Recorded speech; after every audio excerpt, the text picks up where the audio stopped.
Well, Mudpie finally had her kids. 3 little triplets. We got a little teeny weeny tiny loud unhappy agouti boy because he stepped in some water and got wet. I had to stuff him under my sweatshirt for a while.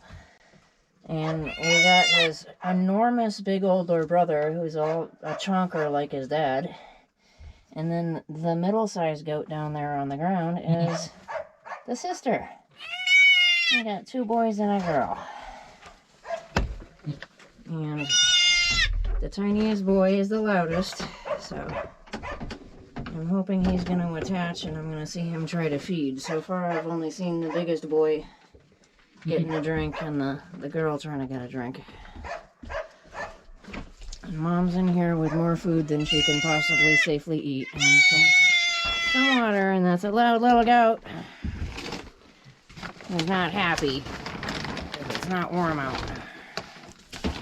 And we had to separate Mudpie. We had to separate Mudpie and Graham Cracker because it turns out that Graham Cracker was a total jerk to Mudpie's kids, and Mudpie was too distracted by food to do anything about it. So they each get their own stall because they were not playing nice to each other's kids, and I didn't want to risk anyone getting injured. So Graham Cracker and her 2 little goaties are over here, and Mudpie and her 3 little black and white adorables are over here. Well, so Eclipse throws agouti goats. We got an agouti boy on one side and an agouti girl over here with waddles. Too cute. I don't think any of these have waddles, so that's weird, because Eclipse does, but Mama doesn't. So once in a while we're going to get a waddled goat with that boy on the farm. But they are just cute as a button, and I wish I had hay right now, because they are not warm in here. It is cold out. It just dumped like 15 inches of snow because it's April. Yay, spring! So that's how that's going. They finally fell asleep in a little pile. I'm gonna get out of here and keep this door shut so they don't get drafts. What weather to be born in, huh? At least they got some fur.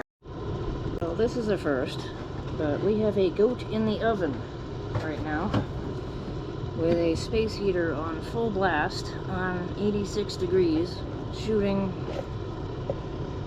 warm air in here because I went outside and, oh no, one of the triplets was on the ground, not moving. So I picked the goat up and it was just cold, like cold to the touch, like like gonna die, and rushed the goat inside. And I know you're supposed to submerge an animal that hypothermic in warm water, so I emptied a bucket and I poured some cool water and some water from the tea kettle in there because I don't have hot running water right now, and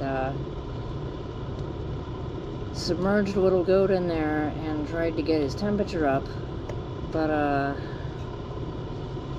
that only works if the water constantly stays hot, so I had to dry little goat off, and here we are in a blanket in the freaking oven. So yeah, we got a little fire going here, and no, this blanket is not non-flammable, so I'm sitting here keeping a very close eye on the temperature, and I got the space heater blocking the door with the oven door open, and this little agouti boy in here, because the tiniest goat here, I think he fell in the water dish a couple of times before I changed it out for a bucket for his mama, and got his legs wet, and it just went downhill from there. Well, I do not have good news to report in the saga of the little agouti boy goat who was too cold last night.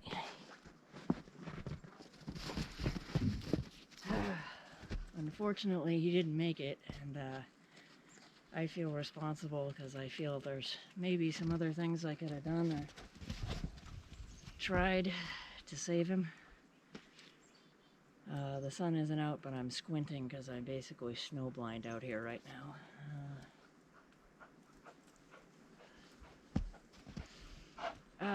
I had the little guy on top of the space heater in a box wrapped in a blanket last night, and I think I should have gotten out one of those little chick heating pads I have for baby chickens and slipped it under his blanket. Because I naively thought that his body heat at that point might keep him warm through the night, and also he was right on the space heater. Turns out that wasn't enough, and so the little guy is survived by his bigger brother and sister here, who look okay, but we still have a no hay situation, which is not helping these kids stay warm. I have alpha hay bags lining the entire bottom half here where the door opens to keep drafts out, but what a shit show, huh? Look at my embarrassing farm setup, YouTube. And over here we have little graham cracker and her two adorables, one of which is standing in the feed dish right now. And everybody else is over here being bummed out that they don't have nice weather and hay. And they've got food, they just don't have hay. They're getting tons of this alpha hay, fermented alfalfa, and they've got grain, but I need to get hay up here, and I don't know if anybody's noticing the weather conditions, because it's not too conducive to getting shit up here right now.